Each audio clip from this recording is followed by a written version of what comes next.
Et sur ce plateau TV du forum Hydrogen Business for Climate, les séquences s'enchaînent. On va donc parler d'Inocel, indirectement via une de ses filiales qui s'appelle Gecko. Je reçois Pierre Lion, vous êtes le CEO de cette structure. Bonjour à vous. Alors, avant de parler du projet Poséidon, on peut voir, et d'ailleurs, il y a une vidéo qui tourne sur votre stand, on verra les images tout à l'heure. Mais d'abord, en un mot, qu'est-ce que vous faites exactement ? Donc, on est la filiale d'intégration du groupe Inocel. On s'occupe en fait de prendre... On a un petit problème de micro. On vous donne un micro qui fonctionne. Je repose la question. Ce sont les aléas C'est du mieux direct. comme ça. Ouais. Les activités, c'est quoi ? Donc, on est une filiale d'intégration d'Inocel. Donc, on s'occupe en fait de prendre la pile à combustible Inocel que vous connaissez sûrement maintenant. Donc, forte puissance, haute dynamique. Et on développe l'ensemble du système autour en fonction des cas d'application, que ce soit du maritime ou de la mobilité. L'idée d'être une filiale d'un constructeur de piles à combustible, c'est que ça permet d'aller vraiment très loin dans le développement et donc de vraiment modifier complètement le système pour qu'il fonctionne au mieux avec la pile à combustible. Alors, comment est né ce projet Poséidon ? C'est vraiment la naissance d'Inocel, qui venait du projet sportif de Mike Horn. À la base, il y avait un projet de buggy pour le Dakar, c'est bien ça. Donc on avait déjà des composants pour faire ça. La stratégie d'Inocel étant plutôt dans le véhicule lourd et la mobilité lourde, on n'avait aucun intérêt à faire le véhicule particulier, qui était un peu l'image du Dakar. Et donc on a réutilisé ces composants pour en faire un bateau. Voilà comment le projet est né. Alors ce bateau, à quoi il ressemble ? Justement, on a une petite vidéo. On va pouvoir voir les images pendant que vous parlez. Alors, c'est un bateau, on peut dire quoi ? Sportif ? Oui, on est dans ce qui se fait quasiment de plus rapide en plaisance. Donc c'est un bateau qui aujourd'hui prend quasiment 100 km/h sur l'eau. Ça fait 300... Sur la base d'un bateau existant. Hein. Alors, on a vu la marque, hein, c'est un bateau c'est un de marque Tullio italienne. Abat, une marque italienne sur le lac de Côme, coin très sympa pour faire les essais.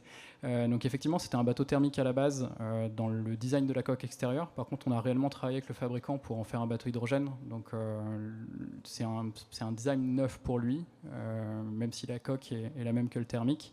Le challenge, c'était d'arriver à avoir la même performance que le thermique. Donc on a la même masse, même puissance, donc même comportement dynamique.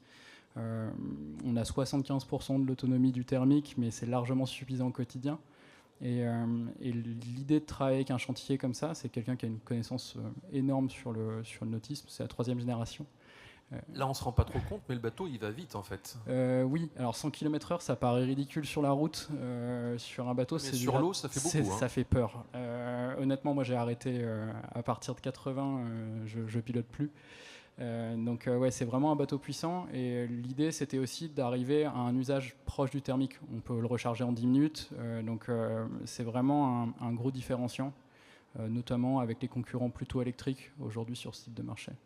Vous parlez du lac de Côme, mais il y a des essais qui ont été faits en France. Hein.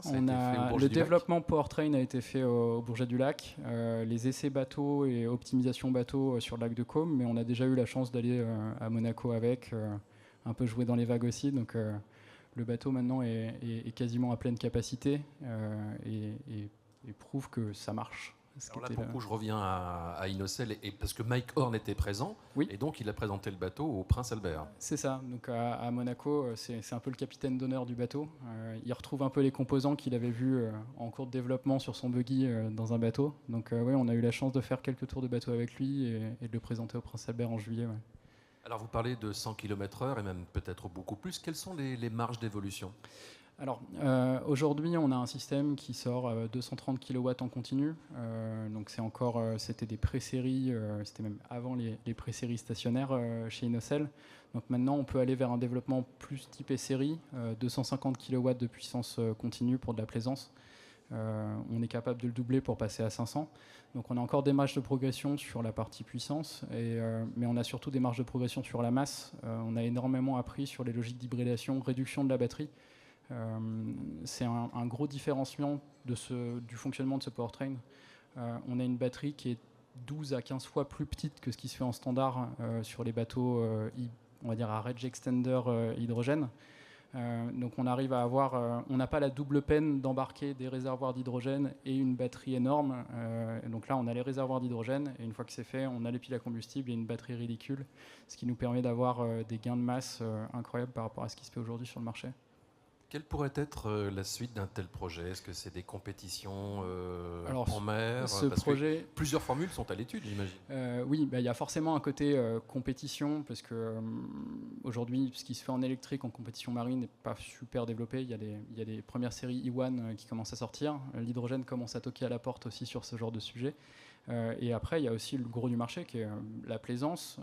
On ne décarbone pas réellement les choses en faisant que de la compétition. Donc on travaille sur les deux axes.